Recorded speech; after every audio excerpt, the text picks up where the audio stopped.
आज हम लोग रसायन का जो बेसिक क्लास कर रहे थे उसमें सेकंड भाग को देखेंगे। कल हम लोग सिर्फ रसायन विज्ञान के बारे में और उसकी शाखाओं के बारे में जाना है, और आज जो है मतलब असल में बेस तो आज ही है। कल तो सिर्फ उसका परिचय था, रसायन का परिचय था। आज इसकी बेसिक में जो जो चीजें आती हैं, मतलब बेसिक का मतलब पहले समझते हैं। बेसिक क्या है? यह है कि जैसे कि आप जब भी रसायन पढ़िएगा तो आपको उसमें पदार्थ, तत्व, यौगिक, अणु, परमाणु हमेशा ऐसे ऐसे शब्द मिलते रहते हैं। तो ऐसे ऐसे शब्दों को पहले अगर हम जान लेते हैं तब जाकर के उस किताब को पढ़ेंगे, तब जाकर के हमको समझ में बातें आएंगी। आ रही बात समझ में? इसीलिए मैंने सोचा कि पहले रसायन के बेसिक को पढ़ाया जाए। समझ गए? सबसे पहले बेसिक का अर्थ पहले समझ समझ लीजिए। जैसे कि रसायन जिन चीजों से मिलकर बना है, रसायन विज्ञान जिन जिन चीजों से मिलकर बना है, उन उन चीजों में जो बेसिक चीजें हैं जो हमेशा इस्तेमाल में आती रहती हैं, उन्हीं को व्याख्या के रूप में दिखाने का हमने प्रयास किया है। ठीक है, तो चलिए देखते हैं पदार्थ क्या है। मैटर, ठीक है। तो पदार्थ, पदार्थ संसार की प्रत्येक वह वस्तु जो स्थान घेरे, रुकावट पैदा करे, रुकावट डाले, जिसमें कुछ द्रव्यमान हो। द्रव्यमान का मतलब भार, वजन हो, पदार्थ कहलाता है। जो भी चीजें, जो भी चीजें जो स्थान घेरे, रुकावट पैदा करे, मतलब इसमें से कोई एक क्वालिटी भी अगर किसी में हो तो वह क्या होती है? पदार्थ होती है। समझ गए? किसी को दिक्कत? मतलब दुनिया में जितनी भी चीजें हैं जैसे कि हवा वगैरह सभी पदार्थ ही हैं। समझ रहे ना बातों को? हवा हो गया, पानी हो गया, मतलब हवाओं को आप देख नहीं पा रहे हैं फिर भी वह पदार्थ ही है। ठीक है, किसी को दिक्कत? चलिए, तो अब पदार्थ की परिभाषा को आपने समझा कि जिसमें ना द्रव्यमान हो, मतलब जिसमें द्रव्यमान हो, जो स्थान घेरे और जो रुकावट पैदा करे, वह क्या होती है? पदार्थ। जैसे कि लोहा, जल, वायु, लकड़ी, तेल इत्यादि। किसी को दिक्कत? चलिए, तो आगे देखते हैं पदार्थ में होने वाले परिवर्तन। अब पदार्थ में क्या परिवर्तन होता है? पदार्थ में क्या परिवर्तन होता है इसको देखते हैं पहले। हो गया, यहां तक तो बात हो चुका था पदार्थ में होने वाले परिवर्तन। ठीक है, तो पदार्थ में दो तरीके के परिवर्तन होते हैं। एक भौतिक परिवर्तन, ठीक है ना, फिजिकल चेंजेस, मतलब बाहर से जो परिवर्तन होता है वो फिजिकल चेंज होता है। ठीक है, और एक रासायनिक परिवर्तन। तो पहले भौतिक परिवर्तन को पढ़ते हैं कि भौतिक परिवर्तन में क्या क्या होता है। तो यह जैसा कि इसका नाम है भौतिक, मतलब बाहरी परिवर्तन। पदार्थों में बाहर से जो परिवर्तन होता है उसको क्या बोलते हैं? भौतिक परिवर्तन बोलते हैं। जिस परिवर्तन के फलस्वरूप, फलस्वरूप यहाँ पे थोड़ा सा गलत हो गया, स्वरूप, ठीक है ना, फल स्वरूप, फलस्वरूप पदार्थ के केवल भौतिक गुणों में परिवर्तन होता है, जिसे हम क्या कहते हैं? भौतिक परिवर्तन होते हैं, कहते हैं। भौतिक गुणों में जब परिवर्तन होता है तो इसे क्या कहा जाता है? भौतिक परिवर्तन। और क्या है कि नया पदार्थ नहीं बनता तथा वह पदार्थ अपनी पूर्व अवस्था को प्राप्त कर सकता है। इसकी देखिए, इसमें क्या क्या पॉइंट बना। पॉइंट के हिसाब से आप समझ लेते हैं कि भौतिक परिवर्तन में क्या क्या हुआ कि भौतिक गुणों में परिवर्तन, भौतिक भौतिक गुणों में परिवर्तन। दूसरा पॉइंट कि जब भौतिक परिवर्तन होता है तो नया पदार्थ नहीं बनता। ठीक है, तीसरा पॉइंट कि वो अपनी पूर्व अवस्था को प्राप्त कर सकता है। अगर उसको बदलने की कोशिश किया जाए तो पहले जैसे था वैसे हो सकता है। ठीक है ना, पहले जैसे था वैसे हो सकता है, अर्थात वो पूर्व अवस्था को प्राप्त कर। मतलब यहाँ पे तीन चीजें जिस परिवर्तन के फलस्वरूप पदार्थ केवल भौतिक गुणों में, पहला पॉइंट, दूसरा पूर्व अवस्था, और तीसरा नया पदार्थ नहीं बनता है। मतलब ये तीन चीजें मेन मेन है, उसी को हम भौतिक परिवर्तन कहते हैं। मतलब इसको याद रखने का, अपने दिमाग में बनाए रखने का एक तरीका बताया जा रहा है। अगर आपसे कोई पूछे कि भौतिक परिवर्तन क्या है तो हम आप इन तीनों पॉइंटों को मिला दीजिए तो भौतिक परिवर्तन का परिभाषा बन जाएगा, या भौतिक परिवर्तन के जो आंसर होंगे वह बन जाएंगे। अरे बात बात समझ में? जैसे में पानी का वाष्पीकरण, पानी का बर्फ बनना, यह सब भौतिक परिवर्तन है। क्या है? पानी का वाष्पीकरण। ठीक है, पानी का वाष्पीकरण। पानी जब वाष्प बनता है तो वाष्प ऊपर जाकर के आसमान में संघनन होने के बाद बादल बनता है और बादल भी पानी का रूप ले लेता है। यह कौन सा परिवर्तन है? पानी का वाष्पीकरण कौन सा परिवर्तन है? भौतिक परिवर्तन। ठीक है, और पानी का फिर बर्फ बनना भी भौतिक परिवर्तन ही है। समझ गए? अब चलिए रासायनिक परिवर्तन, केमिकल चेंजेस। रासायनिक परिवर्तन में क्या होता है? जिस परिवर्तन के फलस्वरूप पदार्थ के भौतिक एक रासायनिक दोनों गुणों में अस्थायी परिवर्तन होते हैं। अस्थायी परिवर्तन होते हैं। क्या होते हैं? अस्थायी परिवर्तन होते हैं, भौतिक एवं रासायनिक। अब यहाँ भौतिक हटा करके रासायनिक, भौतिक एवं रासायनिक गुणों में अस्थायी परिवर्तन। अस्थायी लगा दीजिएगा तो क्या हो जाएगा? यह रासायनिक हो जाएगा। समझ रहे हैं? अस्थायी परिवर्तन होता है मतलब जो एक बार बदल गया फिर वह दोबारा प्राप्त नहीं किया जाता है। नए गुण वाले पदार्थों का निर्माण होता है, नया पदार्थ बनता है। समझ गए? और पूर्व अवस्था को नहीं प्राप्त कर सकता है। दोनों पॉइंट को, भौतिक को समझते हुए रासायनिक को याद रख सकते हैं और रासायनिक को समझते हुए भौतिक को याद रख सकते हैं। किसी बच्चे को दिक्कत आ रही है? बात समझ में? तो मैंने आपको बार बार बताया है कि बिना सपोर्ट कोई चीजें टिकती नहीं है।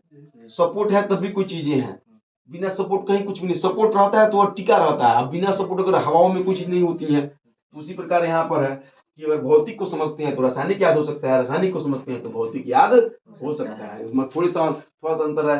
भौतिक में नया पदार्थ नहीं बनता है, रासायनिक में नया पदार्थ बनता है। भौतिक में जो है पूर्व अवस्था की चीजें पाई जाती हैं जबकि रासायनिक में पूर्व अवस्था की चीजें नहीं पाई जाती हैं। समझ रहे हैं बात को? एग्जाम्पल के द्वारा भी आप समझ सकते हैं, उदाहरण के द्वारा भी आप समझ सकते हैं। यदि रसायन मतलब विज्ञान को अच्छे से समझने की कोशिश किया जाए तो उसे आपको रटने की गरज नहीं पड़ेगी और न ही रटने वाले सिस्टम पे ही हम पढ़ाया करते हैं। आपको मालूम है ये बात कि मेरी जो क्लास लेने के बाद जो है रटने की व्यवस्था ही समाप्त हो जाती है। अगर समझदारी सही है, अंडरस्टैंडिंग पावर अगर सही है, सोचने की शक्ति अगर सही है, समझने की शक्ति अगर सही है तो मेरी क्लास को देख करके आप बिना याद किए भी काम अपना कर सकते हैं। और वैसा ही होना चाहिए। जैसे दूध से दही का बनना, बताइए दूध से दही बना दीजिएगा लेकिन दही से फिर दूध बना सकते हैं? नहीं। तो कौन सा परिवर्तन है? रासायनिक। लोहे में जंग का लगना कौन सा परिवर्तन है? रासायनिक। जंग लग जाएगा एक बार तो फिर दोबारा उस तरीके से नहीं होगा। अगर 5 किलो का लोहा है, अगर जंग लग गया तो 4.5 किलो का हो जाएगा, आधा किलो जंग में समाप्त हो सकता है। जंग में क्षय होता है, बर्बाद होता है लोहे का। चलिए अब डाल्टन का परमाणु सिद्धांत। डाल्टन जो है एक क्या है कि वैज्ञानिक है, इन्होंने परमाणु का सिद्धांत दिया है। अब परमाणु क्या होता है इसमें अब आगे हम लोग बात करेंगे। परमाणु इसमें आएगा मतलब जो अणु है, जैसे कि अभी हम लोग पढ़े हैं कि जो पदार्थ है, ठीक है ना, पहले इसको देख ही लेते हैं। जो पदार्थ है, पदार्थ जो है वह किनके मिलने से बना है? अणुओं के। अणु किसके मिलने से बना है? परमाणु से। ठीक है, और परमाणु किससे बना है? इलेक्ट्रॉन। तत्व तो दूसरा चीज होता है ना, इलेक्ट्रॉन तत्व में ये सब होते हैं।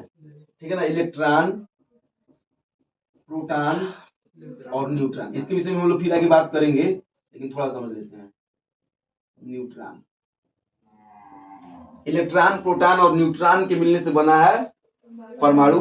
परमाणु के मिलने से बना है अणु, और एक या दो अणुओं या 4 अणुओं के मिलने से बनता है कोई पदार्थ। ठीक है, जैसे कि मान लीजिए अगर पदार्थ की जगह पे यदि मैं जल की बात करूं H2O, तो ये हाइड्रोजन और ऑक्सीजन के अणुओं के मिलने से बना है। ठीक है, फिर इसमें इलेक्ट्रॉन प्रोटॉन का जो स्थिति है, हाइड्रोजन और ऑक्सीजन में एक जो है प्लस का और एक माइनस का रोल निभाता है, ऋण आयन और धन आयन का रोल निभाता है, और रोल निभाने के बाद वह यौगिक का निर्माण करता है जो जल के रूप में हमें प्राप्त होता है। इसको हम लोग मतलब बाद में और डीपली पढ़ेंगे लेकिन थोड़ा सा एक उदाहरण के रूप में हमने दिखाने का प्रयास किया है। तो वही चीजें हैं यहाँ पे परमाणु के विषय में। अब इन्हीं परमाणु के विषय में डाल्टन ने क्या कहा है इसके विषय में बात करते हैं।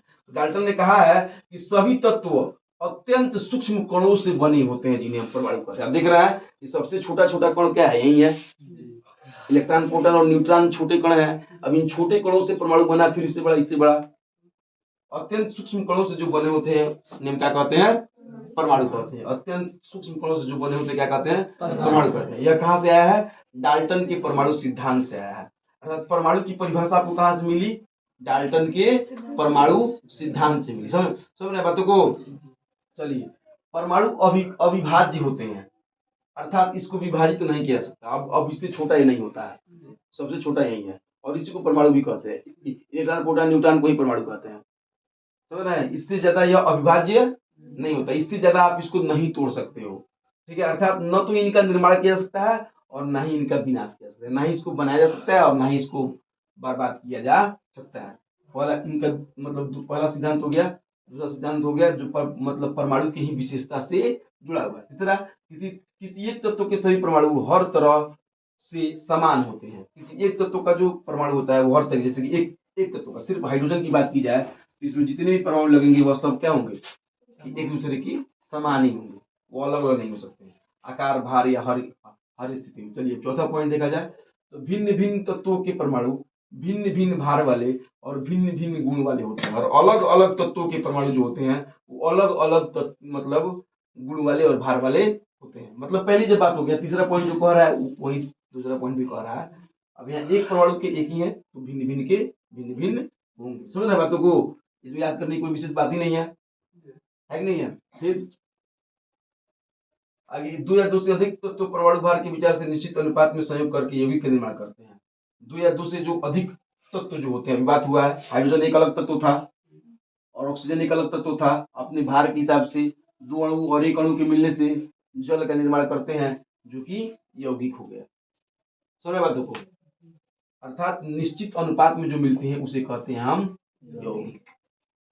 देखिए इसमें बेसिक क्लासेस में इसमें जो बातें हो रही हैं बहुत जरूरी बातें हैं आपके, क्या है कि केमिस्ट्री के लिए। जब आप केमिस्ट्री के बुक उठाइएगा तो ये सब चीजें उसमें मिलती नजर आएंगी, तो आपको जब पता ही नहीं होगा तो आपको दिक्कत होगा।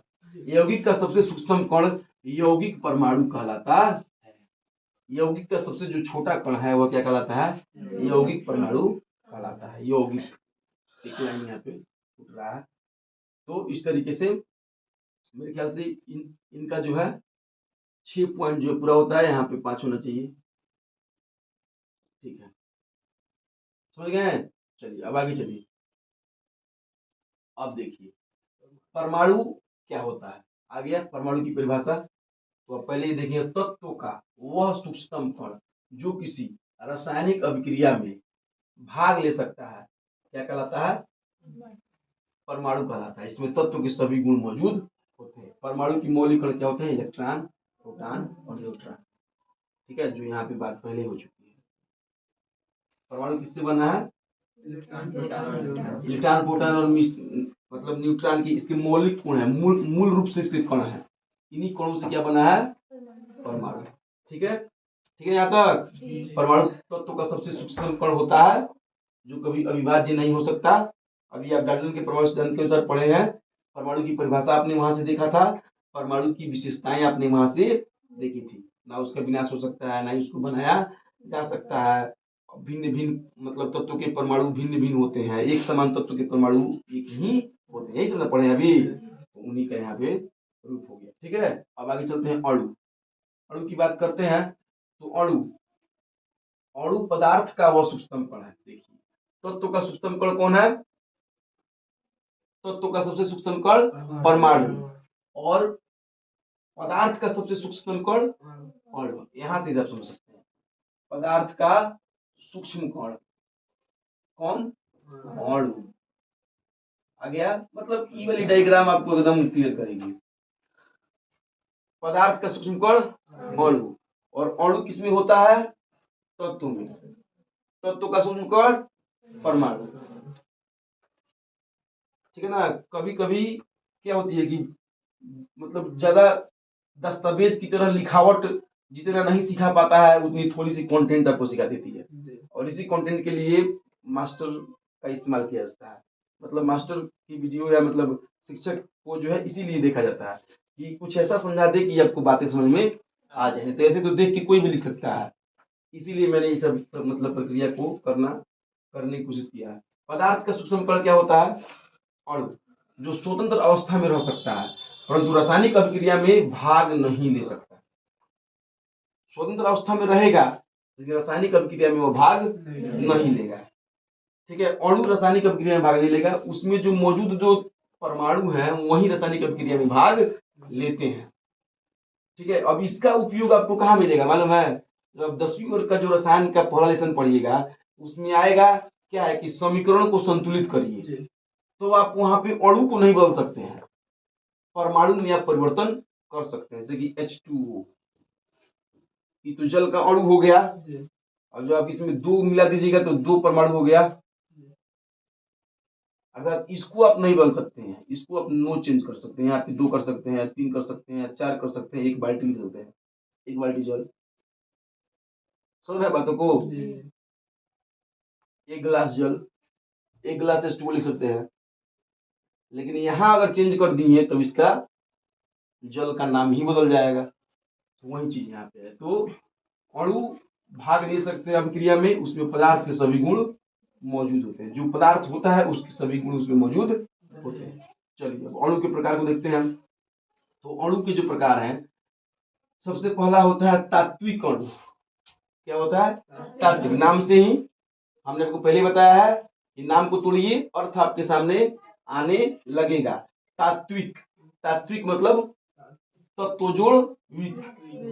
ठीक है, तत्व जोड़ विक मतलब तत्व जोड़ विक नहीं, तत्व जोड़ इक। तो या प्रत्यय में चला गया, तत्व जोड़ इक। तत्व में जब इक नामक प्रत्यय जुड़ेगा तो क्या बनेगा? तात्विक। समझ रहे हैं? तो तात्विक अणु, तो जो अणु एक ही प्रकार के परमाणु से मिलकर बने हैं वो क्या होते हैं? तात्विक। जैसे कि 2 नाइट्रोजन मिलकर के N2 का निर्माण किया, एक ही प्रकार के, एक नाइट्रोजन फिर दूसरा नाइट्रोजन मिलकर के N2। ठीक है, अब ऑक्सीजन है तो O और O मतलब एक ही प्रकार के हैं दो, तो O2 का निर्माण करते हैं, उसे क्या कहते हैं? तात्विक अणु कहते हैं। तो आपस में जो मिल जाए वो तात्विक अणु के नाम से जाना जाता है, मतलब एक ही प्रकार के अणु को तात्विक अणु। अब चलिए यौगिक के अणु, जो अणु 2 या 2 से अधिक प्रकार के परमाणु से मिलकर बने होते हैं उसे क्या कहते हैं? यौगिक। जैसे कि यह जो बना, यह एक ही है, नाइट्रोजन एक ही है, नाइट्रोजन एक ही है, N2, ऑक्सीजन एक ही है, ऑक्सीजन एक ही है, इसलिए O2। यहाँ पे जल जो बना है हाइड्रोजन और ऑक्सीजन के मिलने से बना है, इसलिए इसको क्या बोलेंगे? H2। हालांकि कैसे जल और H और O की अभिक्रियाएं कैसी होती है इसको हम आगे एक क्लास में पढ़ने वाले हैं। कैसे 2 मिलता है, कैसे 1 मिलता है, कैसे ज्यादा नहीं मिल जाता है, कैसे H3O3 क्यों नहीं हो जाता है, इसके विषय में आगे बात होगी, घबराने की जरूरत नहीं है। फिलहाल आप इतना समझिए कि एक हाइड्रोजन और एक ऑक्सीजन 2 अलग अलग तत्व हैं, तो अलग अलग तत्वों के परमाणु जब आपस में मिल रहे हैं तो उसमें जो अणु जो तैयार हो रहा है उसको क्या बोल रहे हैं? यौगिक अणु कहा जा रहा है। और एक तत्व मिल रहे हैं तो तात्विक अणु कहा जा रहा है। कोई दिक्कत नहीं होनी चाहिए। चलिए आगे बढ़ते, वैसे कार्बन डाइऑक्साइड, कार्बन और ऑक्सीजन के मिलने से। चलिए अगला पेज, परमाणुकता। किसी तत्व या यौगिक के एक अणु में उपस्थित परमाणु की संख्या को हम क्या कहते हैं? परमाणुकता कहते हैं। एक अणु में, तत्व में, यौगिक में जो उपस्थित परमाणुओं की संख्या, जितने परमाणु हैं उसमें उन सभी परमाणुओं की संख्या को जोड़े तो हम क्या आता है? परमाणुकता आता है। जैसे कि मान लीजिए यहाँ N2, इसकी परमाणुकता 2 हो गई, O इसकी परमाणुकता 2 हो गई, H2 इसकी परमाणुकता 3 हो जाएगी, 2 और 1 3। मतलब एक पदार्थ में चाहे वह तत्व हो चाहे वह यौगिक हो, जितने परमाणु हैं, जितने अणु हैं, जितने तत्व हैं, उन तत्वों में जितने जितने परमाणु हैं उनको जोड़ा जाए तो क्या हो जाएगा? परमाणुकता आपका निकल जाएगा। किसको दिक्कत नहीं। चलिए पदार्थों का वर्गीकरण अब कैसे किया गया है? तो पदार्थों को उनके आकार के आधार पर वर्गीकृत किया गया है। पदार्थों को अणुओं के आकार के आधार पर वर्गीकृत किया गया है। इसको हम थोड़ा सा एक चित्र के माध्यम से, डायग्राम के माध्यम से समझें। आप लोग पहले से कुछ अगर चैप्टर मतलब कुछ किताब उताब को पढ़े होंगे तो आपको इसके विषय में जानकारी भी हुआ होगा। अणुओं के आकार के आधार पर, जैसे कि मान लीजिए इसमें बात हो रही है कि पदार्थों का विश्लेषण जो है,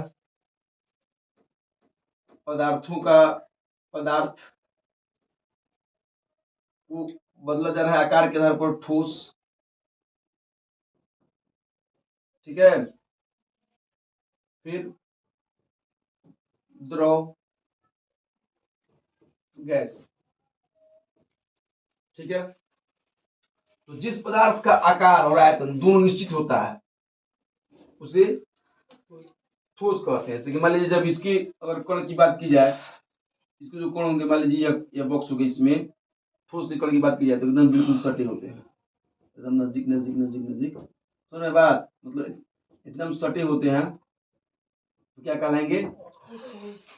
ठोस कहलाएंगे। इतने चिपके होते हैं कि आप इसमें अगर अपनी उंगली या कुछ डालते हैं तो उसमें आप अंदर नहीं ले जा सकते, क्योंकि एकदम एक दूसरे से सटे होते हैं, चिपके होते हैं। अर्थात इनके दो अणुओं के अंतराणविक स्थान जो होते हैं बहुत ही कम होते हैं, जिसके कारण आप उसमें अपनी उंगली या अपनी कोई भी चीजें उसमें डाल नहीं पाते हैं, तो इसे ठोस कहा जाता है। इसका आकार और आयतन दोनों निश्चित होता है, ये जिस आकार का होगा उसी आकार का रहेगा, उसमें आप कोई परिवर्तन जल्दी से नहीं कर सकते। जैसे कि लकड़ी है, तो लकड़ी है तो आप जहां रखिएगा उतना ही होगा, एक तो उसको काटना पड़ेगा यानी तो उसको जलाना पड़ेगा। लोहा है तो जहां रखिएगा वहां वैसे ही होगा। बर्फ है, कोयला है, जहां रखिएगा जैसे वैसे ही रहेगा। उसका आकार और आयतन दोनों क्या होता है? निश्चित। आकार का मतलब हो गया कि उसकी लंबाई चौड़ाई, और आयतन का मतलब हो गया कि उसकी लंबाई चौड़ाई और ऊंचाई। क्षेत्रमिति नामक चैप्टर में हम लोग इसको मैथ में पढ़ चुके हैं कि लंबाई चौड़ाई और ऊंचाई के मिलने से जो मतलब प्रक्रियाएं होती है उसे क्या कहते हैं? आयतन। और आकार अर्थात शेप किससे बनता है? तो लंबाई और चौड़ाई से। शेप के लिए 2 इकाई होनी चाहिए और आयतन के लिए 3 इकाई होनी चाहिए, पहले हम लोग बात कर चुके हैं। ठीक है, द्रव्य है, द्रव है, तो जो द्रव के जो कण होते हैं थोड़ा सा अलग अलग होते हैं, तो इसीलिए इसकी अंतराणविक स्थान दो तत्वों के बीच दूर दूर होती है, तो यह आसानी से हम लोग इसमें उंगली भी डाल लेते हैं या बहती है। ठीक है ना? इसके लिए इसके जो है आकार अनिश्चित होते हैं। जैसे कि एक गिलास पानी को लीजिएगा तो आप लोटे में रखिएगा तो लोटे जैसा हो जाएगा, डब्बे में रखिएगा तो डब्बे जैसे होगा, कटोरे में रखिएगा तो कटोरे जैसे हो जाएगा, थाली में रखिएगा तो थाली जैसे होगा। मतलब वो आकार अपना बदलते रहता है। कौन? द्रव। ठीक है, लेकिन आयतन नहीं बदलेगा। बोतल में रखिएगा 1 लीटर तो बोतल में 1 लीटर ही है, बाल्टी में रखिएगा तो 1 लीटर ही रहेगा। और गैस जो है यह बहुत दूर दूर होता है। ठीक है, क्या होता है? जिस पदार्थ का आकार और आयतन दोनों अनिश्चित हो वो दूर दूर होता है। ठीक है ना? अगर थोड़ी सी हवा को अगर एक गुब्बारे में भरते हैं तब भी वह गुब्बारा में चला जाएगा, अगर फिर वहां से खोल देते हैं तो पूरा आकार भी पकड़ लेगा वो। आयतन भी उसका कोई निश्चित नहीं है, आकार भी निश्चित नहीं है, जिसे क्या कहते हैं? गैस कहते हैं। उसका रूप हो गया वायु। अभी ठोस, द्रव, जितने पदार्थ आप लोग देखते हैं वो कहीं ना कहीं ठोस होगा, यानी तो द्रव होगा, यानी तो गैस होगा। इसके अलावा कोई और चीजें नहीं हो सकता। इसीलिए पूरी दुनिया में जितनी भी चीजें हैं उन सभी चीजों को 3 मतलब स्थितियों में बांटा गया है। पहला ठोस, दूसरा द्रव और तीसरा गैस। किसी को दिक्कत यहाँ तक? ठीक है, आगे बस में अब आगे बढ़ते हैं। कथन। कथन थोड़ा सा देखिएगा, ये वाला उसमें के मतलब फ्रेश आ रहा है, कैमरे में लिखा हुआ समझ में आ रहा है? चल ठीक है। कथन, कथन का मतलब हो गया किसी द्रव को गर्म करने पर एक निश्चित ताप पर उसके संपूर्ण हिस्से से उसकी गैसीय अवस्था में बदलने की क्रिया कथन या उबलना कहलाता है। जैसे कि पानी को आप लेते हैं 100 डिग्री तापमान पे गर्म कीजिएगा तो उबलने लगेगा और वाष्प बन करके क्या होगा? उड़ जाएगा, तो क्या कहलाता है? कथन। ठीक है, समझ गए बातों को? मतलब किसी द्रव को, हालांकि परिभाषा लिख लिख दिया गया है, कोई इतनी बड़ी भारी परिभाषा नहीं है, आप इसे याद कर सकते हैं। किसी द्रव को गर्म करने पर एक निश्चित ताप पर उसके संपूर्ण हिस्सों से उसकी गैसीय अवस्था में बदलने की क्रिया क्या कहती है? कथन या उबलना कहलाती है। गलन, किसी पदार्थ की ठोस अवस्था द्रव अवस्था में बदलने की क्रिया। ठोस से जब कोई द्रव में बदलता है तो उसे क्या कहते हैं? गलन। ठीक है, जैसे कि बर्फ का पानी में बदलना क्या कहलाता है? गलन। हिमीकरण, किसी पदार्थ का द्रव अवस्था से ठोस अवस्था में बदलना क्या कहता है? हिमीकरण। द्रव अवस्था जैसे कि पानी है, पानी को ठंडा कीजिएगा तो वो ठोस में बदल जाएगा, बर्फ हो जाएगा।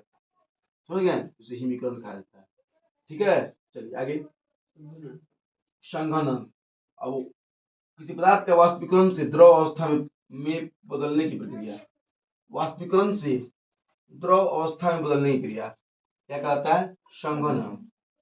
ठीक है, मतलब वाष्पीकरण हुआ है, वाष्प बना है, उसके बाद वह संघनन होकर के, नहीं ये वाली पॉइंट थोड़ा सा देखिएगा, दीजिए बुक।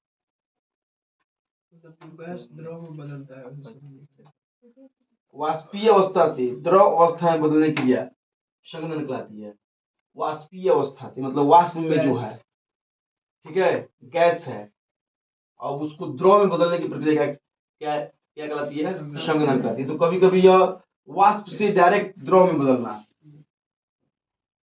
वाष्प वाष्प से द्रव। वाष्प तो गैस है, गैस से कुछ देर ठोस बनेंगी तब द्रव बनेंगी। ठीक है, तो गैस से जैसे कि मान लीजिए द्रव से जब ठोस बनेगा तो क्या होगा, हिमीकरण, और गैस से वाष्प से द्रव बन जाएगा तो क्या कहलाएगा, संघनन।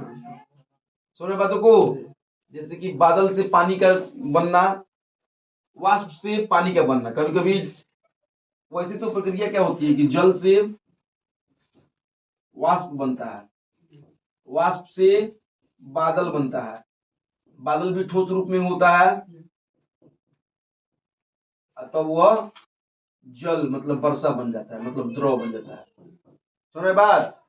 लेकिन लेकिन कभी कभार जब बिल्कुल बारिश जब होती है, बहुत मतलब ज्यादा बारिश होने लगती है, क्या है कि बरसात के मौसम में, तो उस समय जो वातावरण है, ऊपर का जो वातावरण है वो एकदम गर्म होता है, टेम्परेचर में होता है, जिसके कारण क्या होता है कि वाष्प, जल से तो वाष्प बनता है, लेकिन वाष्प से बादल न बन के डायरेक्ट वह वर्षा बन जाता है। कि बादल बनने की जो प्रक्रिया होती है वह मतलब इतनी तेज होती है कि वह हो नहीं पाती है। समझ रहे बातों को। जी मैंने मतलब कभी कभार ऐसे मतलब बरसात के मौसम में ऐसा ज्यादा होता है। ऐसे तो वाष्प जो है बादल बन के संघनित होकर के बादल बनता है, लेकिन यह संघनन की प्रक्रिया, बादल बनने का उसको मौका ही नहीं मिलता है, वो इधर से वाष्प बन के जाता है, समुद्रों से लेयर बन जाता है बारिश का। इसीलिए 24-24 घंटे, 2-2 दिन, 3-3 दिन लगातार बारिश होती है। या कभी कभार क्या होता है कि 2-2 3 दिन ना होकर के रोज होती है एक बार बरसात के मौसम में। इतनी दूर से आके बरस जाता है क्योंकि बादल बनने का कोई विशेष उसमें प्रावधान नहीं होता है, वह डायरेक्ट जो है वर्षा का जल बन जाता है। तो ऐसी स्थिति को हम क्या कहते हैं, संघनन की क्रिया कहते हैं। ठीक है। और वाष्पीकरण, तो वाष्पीकरण तो आप समझ रहे हैं कि द्रव जो है उसके ऊपरी पृष्ठ जो है वाष्प बन करके, गर्म होकर के वाष्प बन करके ऊपर उड़ने लगते हैं, जिसकी प्रक्रिया हम क्या कहते हैं, वाष्पीकरण कहते हैं। जैसे कि पानी ले लीजिएगा, इसका जीता जागता उदाहरण जो है आपके घर में होता है, जब खाना बनता है तो पानी जब गर्म होती है तो वाष्प बन करके ऊपर उड़ती है, इसे क्या कहते हैं, वाष्पीकरण। चलिए आगे बढ़िए। तो अब आ गया क्वथनांक। तो जिस तापमान पर कोई पदार्थ द्रव अवस्था से गैसीय अवस्था में, द्रव अवस्था से गैसीय अवस्था में बदलने लगता है, उस ताप को क्या कहते हैं, द्रव का क्वथनांक। द्रव का क्वथनांक। जैसे कि अगर शुद्ध जल लेते हैं, अगर आप उसको गर्म करते हैं तो 100 डिग्री तापमान ऐसा है जहां से द्रव जो है वाष्प के रूप में बदलना शुरू हो जाएगा, तो उसको हम बोलेंगे कि उसका वह क्वथनांक। समझ गए। चलिए और आगे चलिए। अगला गलनांक। कोई भी चीजें कब गलन मतलब गलनी प्रारंभ करती है, जिस न्यूनतम ताप पर कोई पदार्थ ठोस अवस्था से द्रव अवस्था में बदल जाता है। ठोस से द्रव में बदलने की प्रक्रिया क्या बोलते हैं, गलनांक बोलते हैं। उस ताप को उसी ठोस का गलनांक कहा जाता है जिस ठोस से वह गलना प्रारंभ करता है। हिमांक, जिस न्यूनतम ताप पर कोई पदार्थ द्रव अवस्था से ठोस अवस्था में बदल जाती है वो उसका हिमांक कहलाता है। मतलब यह तापमान के विषय में द्रवणांक, गलनांक, हिमांक, यह क्या है कि अवस्था की बात की जा रही है। गलन, हिमीकरण या वाष्पीकरण या उसकी अवस्था बदलने की बात की जा रही है। थोड़ी सी बात है, अगर इसको समझ लेते हैं तो आपको आगे की केमिस्ट्री अच्छी से समझ में आएगी। और मैंने कल और आज की क्लास में लगभग आपको मतलब बेसिक क्लास का 50% काम करा दिया। अब थोड़ा बहुत और काम है, उसको करने के बाद हम लोग अब किताब वाली पढ़ाई करेंगे। ठीक है। अभी परमाणु को पढ़ लेंगे, इलेक्ट्रॉन प्रोटॉन को पढ़ लेंगे, अणुओं को पढ़ लेंगे, हाइड्रोजन हीलियम लिथियम को, उसकी एक दूसरे में मेल मिलाप की प्रक्रिया को समझ लेंगे और उसके बाद हम लोग केमिस्ट्री शुरू करेंगे। ठीक है। तो इसी के साथ आज की मेरी क्लास समाप्त होती है। आप लोग जो है वीडियो को देख करके रोकते हुए नोट्स बनाइए और नोट्स बना के उसको याद करने की मतलब प्रक्रिया को समझिए। जैसे कि मैंने कल भी बताया था कि शॉर्ट नोट बनाइए, फिर विस्तारित नोट्स भी बना सकते हैं, शॉर्ट नोट भी बना सकते हैं। शॉर्ट नोट के रूप में इस तरीके का उपयोग करिए, आप विस्तारित रूप के रूप में इस तरीके का उपयोग करिए। शॉर्ट नोट बनाइएगा तो आपको रिवीजन करने में आसान होगी, और विस्तारित नोट्स बनाइएगा तो आपको समझने में और आपके पास ज़्यादा देर तक बातें रहेंगी। इसी के साथ आज की ये वीडियो समाप्त होती है। कल फिर मिलेंगे हम लोग किसी दूसरे चैप्टर के साथ।